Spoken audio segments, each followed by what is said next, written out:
For today's video, gagawa tayo ng dishwashing liquid DIY. Ito yung kanyang mga sangkap. Yan yung pagpiprepare tayo ng tubig na 15 liters. Yan, ihahalo na ang kanyang mga yan, yung unang ihahalo.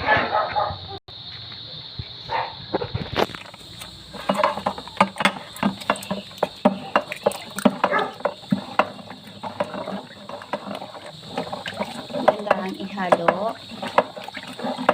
hanggang sa hindi siya umuo.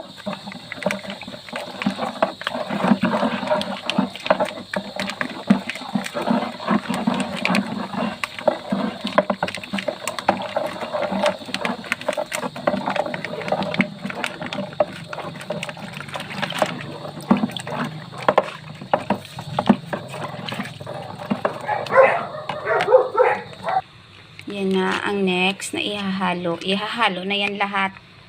Sabay-sabay na. Tsaka i-mix na lang lahat.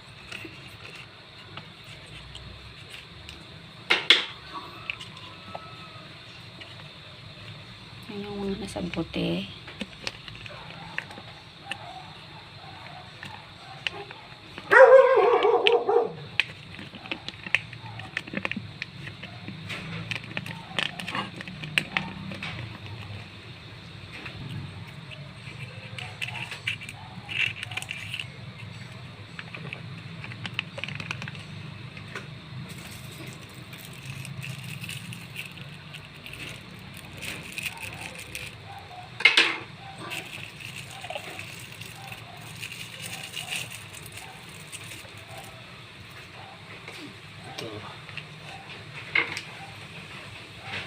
Kalamansi.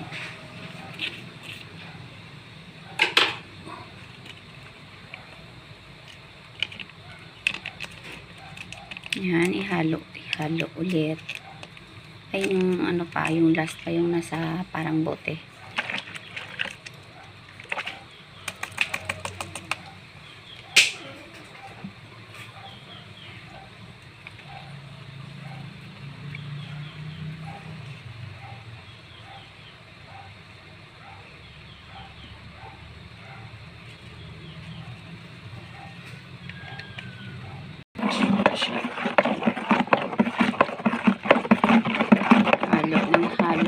Halo.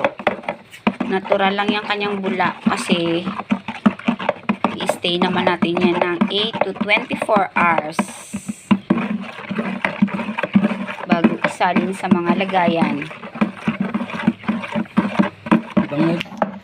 Panghuli na itong kanyang parang asin para wag siyang sobrahan ng ubos, para tansyahin lang na lumapot na, tsaka tigilan ang paglagay ng asin.